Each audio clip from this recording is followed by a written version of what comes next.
அத்தியாயம் 17. பதட்டப்படாத, நான் பத்திரமா தான் இருக்கேன். மதுரையிலேருந்து சேலம் வரைக்கும்லாம் நான் தனியாலாம் வரலை. ஒருத்தவங்க எனக்கு உதவி பண்ணாங்க. அதனால தான் நான் இங்கே வந்திருக்கேன். அது மட்டும் இல்லாமல் நீ என்னை மனசாட்சி இல்லாமல் தூக்கி போட்டல்ல, உனக்கிட்டலாம் நான் பேசக்கூட மாட்டேன். உன்னை எனக்கு பிடிக்கல அப்படின்னு சொல்லிக்கிட்டு என்னை கட்டி பிடிச்சி கதறி கதறி அழ ஆரம்பித்தான். எனக்கு எதுவுமே புரியலை.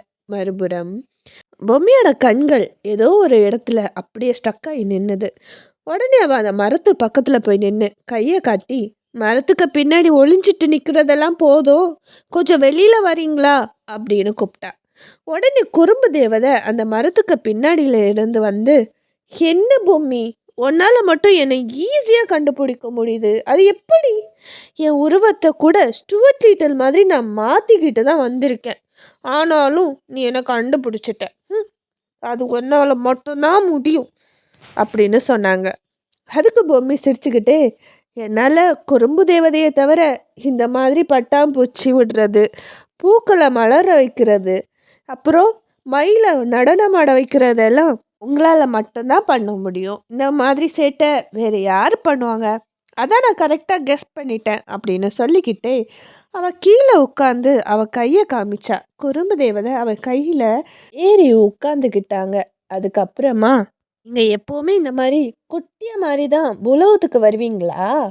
ஆமாம், அம்மா எப்படி உங்களை புலவத்துக்கு வரக்கு அனுமதிச்சாங்க அப்படின்னு பொம்மி கேட்டா. மறுபுறம் சஞ்சீவை ஒரு சோஃபாவில் உட்கார வச்சு அவனுக்கு கொஞ்சம் பிஸ்கட்டு ஜூஸ் எல்லாம் கொடுத்துட்டு இருந்தேன். அவன் அதை ரொம்பவே ஜாலியாக சாப்பிட்டுட்டு இருந்தான். ஆனால் என் டென்ஷன் அவனுக்கு எங்கே புரிய போகுது. நான் அவனை அப்படியே பார்த்துட்டு இருந்தேன். அந்த நேரம் கோயிலுக்கு போயிருந்த அம்மா, ராதா, ஷான் அப்புறம் தியா கோயிலுக்கு போயிட்டு வீட்டுக்கு வந்தாங்க. எல்லாரும் சஞ்சீவை பார்த்து ரொம்பவே ஷாக் ஆயிட்டாங்க. சஞ்சீவ் ராதாவை பார்த்த உடனே அம்மானு ஓடி போய் கட்டி பிடிச்சிக்கிட்டான். அவளுக்கு என்ன சொல்கிறதுனே தெரியலை. அவளுமே சஞ்சீவை கட்டி பிடிச்சிக்கிட்டா. அவளால் ஒரு வார்த்தை சொல்லவே முடியல. ரொம்பவே எமோஷ்னலாக இருந்தா.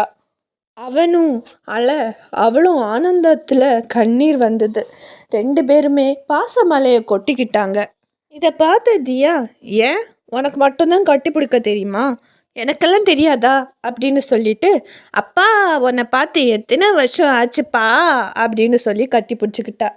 இதை கேட்ட நான் சிரிச்சுக்கிட்டே, என்ன தியா சொல்கிற, நம்ம காலையில் தானே மீட் பண்ணோம், என்னை பார்த்துட்டு தானே நீ கோயிலுக்கு போன, ஏதோ பிறந்ததுலேருந்து என்னை பார்க்காத மாதிரி பேசிகிட்டு இருக்க அப்படின்னு நான் கேட்டேன்.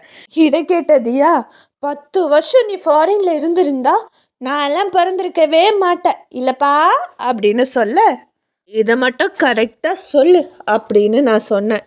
இதை கேட்ட எல்லாரும் பயங்கரமாக சிரிக்க ஆரம்பித்தாங்க. இந்த எமோஷ்னலான சுச்சுவேஷன் அப்படியே காமெடியாக மாறிடுச்சு.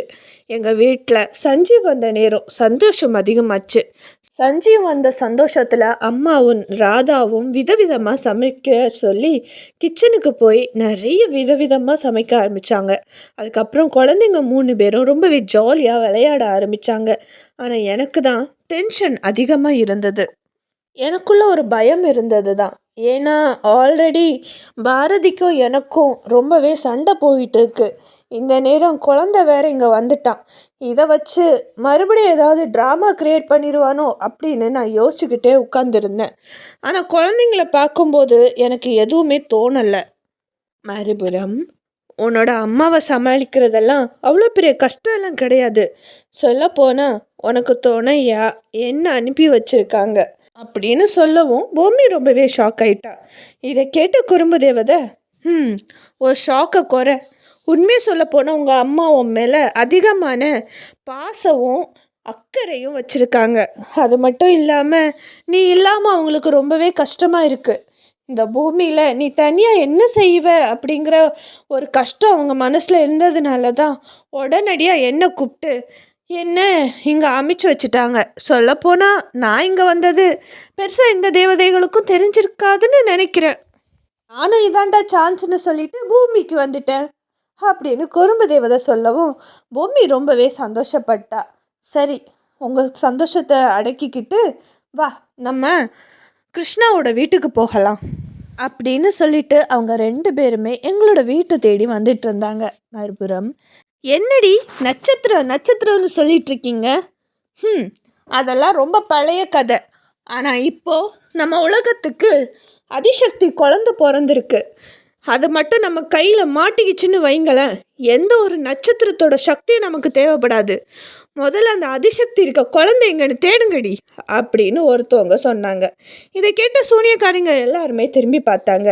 அங்கே நின்றுட்டு இருந்தது வேற யாரும் இல்லை, தீப்தி தான்.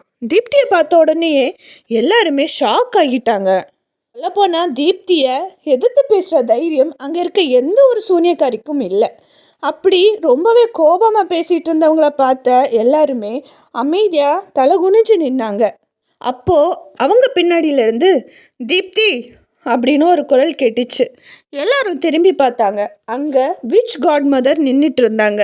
அதாவது நாங்கள் சென்னையில் இருக்கும்போது எங்கள் ஹவுஸ் ஓனர் இருந்தாங்களே, அவங்களோட ஒய்ஃப் தான் விச் காட் மதர். அவங்கள பார்த்த உடனே எல்லா சூனியக்காரிங்களும் தலை குனிஞ்சு வணங்கினாங்க. சரின்னு சொல்லிட்டு அவங்க பார்த்து தீப்தி ஓடி போய் கட்டி அணைச்சிக்கிட்டா. என்ன பிள்ளைங்களா, உங்களுக்கு சரியான திட்டம் போட தெரியலையா?